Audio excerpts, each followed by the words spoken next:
بينما أهل الجنة فرحين مستبشرين لما أعطاهم ربهم وأنعم عليهم، إذ نادى مناد: يا أهل الجنة، يا أهل الجنة، إن ربكم تبارك وتعالى يستزيركم، فحي على زيارته. لا إله إلا الله الملك الجبار يطلب من أهل الجنة زيارته، فيقولون سمعا وطاعة، وينهضون إلى الزيارة مبادرين، فإذا بالنجائب قد أعدت لهم، فيستوون على ظهورها مسرعين، حتى إذا انتهوا إلى الوادي الأفيح الذي جعل لهم موعدا، وجمعوا هنالك فلم يغادر الداعي منهم أحدا، أمر الرب تعالى بكرسيه فنصب هناك، ثم نصبت لهم منابر من نور، ومنابر من لؤلؤ، ومنابر من زبرجد، ومنابر من ذهب، ومنابر من فضة، وجلس أدناهم، وحاشاهم أن يكون فيهم دنيء، جلسوا على كثبان المسك، ما يرون أصحاب الكراسي فوقهم في العطايا، حتى إذا استقرت بهم مجالسهم واطمأنت بهم أماكنهم، نادى المنادي: يا أهل الجنة، إن لكم عند الله موعدا، إن لكم عند الله موعدا يريد أن ينجزكموه، فيقولون ما هو، ألم يبيض وجوهنا، ألم يثقل موازيننا، ألم يدخلنا الجنة ويزحزحنا عن النار. فبينما هم كذلك إذ سطع لهم نور أشرقت له الجنة، فرفعوا رؤوسهم فإذا الجبار جل جلاله وتقدست أسماؤه.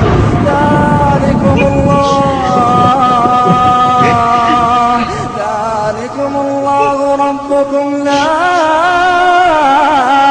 إله إلا هو، ذلكم الله ربكم لا إله إلا هو، لا إله إلا هو، خالق كل شيء، خالق كل شيء فاعبدوه، وهو على كل شيء وكيل. لا تدركه الأبصار، لا تدركه الأبصار، لا تدركه الأبصار، وهو يدرك الأبصار، لا تدركه الأبصار، وهو يدرك الأبصار، وهو اللطيف الخبير، وهو اللطيف الخبير. لا إله إلا الله، فإذا الجبار جل جلاله وتقدست أسماؤه قد أشرف عليهم من فوقهم وقال: السلام عليكم يا أهل الجنة. لا إله إلا الله، الله العظيم يا مؤمن يسلم على أهل الجنة السلام عليكم يا أهل الجنة، فلا يردون هذه التحية بأحسن من قولهم اللهم أنت السلام ومنك السلام، تباركت يا ذا الجلال والإكرام. فيتجلى لهم الرب تبارك وتعالى يضحك إليهم يقول أين عبادي الذين أطاعوني بالغيب ولم يروني، فهذا يوم المزيد فسلوني. فيجتمعون على كلمة واحدة أرضينا فارض عنا، فيقول يا أهل الجنة لو لم أرض عنكم ما أسكنتكم جنتي، هذا يوم المزيد فسلوني.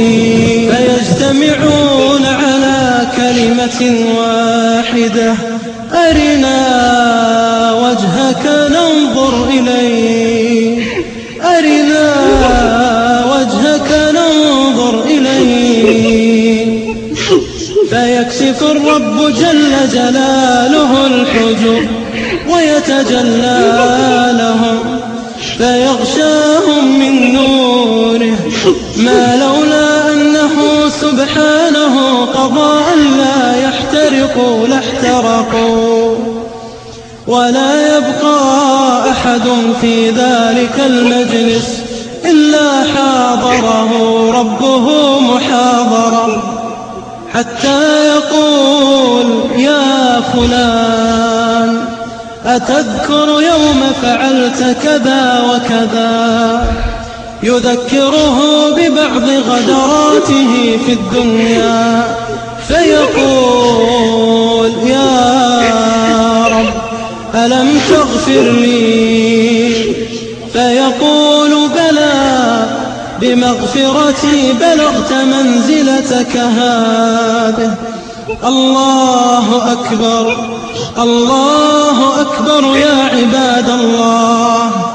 الجبار الحي الملك القيوم يتحدث معك ويحاضرك محاضرة، فيا لذة الأسماع بتلك المحاضرة، ويا قرة العيون بالنظر إلى وجهه الكريم في الدار الآخرة، ويا ذلة الراجعين بالصفقة الخاسرة. فاللهم إنا نسألك لذة النظر إلى وجهك الكريم، اللهم لا تحرمنا لذة النظر إلى وجهك الكريم، اللهم لا تحرمنا لذة تلك المحاضرة ولذة ذلك المجلس معك يا حي يا قيوم. ثم إنه يا عباد الله يؤتى بالموت على صورة كبش، فيجعل في سور بين أهل الجنة والنار، فيقال يا أهل الجنة هل تعرفون هذا؟ فيقولون نعم الموت. ويقال لأهل النار هل تعرفون هذا؟ فيقولون نعم الموت. فيذبح بين أهل الجنة والنار ويقال يا أهل الجنة خلود فلا موت، ويا أهل النار خلود فلا موت. أورثنا الكتاب الذين اصطفينا من عبادنا فمنهم ظالم لنفسه ومنهم مقتصد ومنهم سابق بالخيرات بإذن الله، ذلك هو الفضل الكبير. جنات عدن يدخلونها يحلون فيها من أساور من ذهب ولؤلؤا ولباسهم فيها حرير ومنهم سابق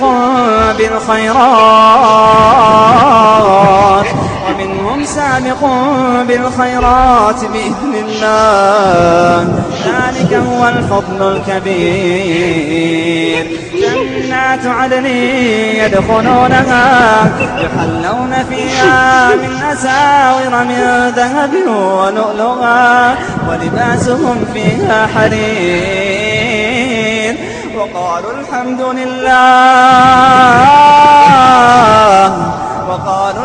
لله الذي أذهب عنا الحزن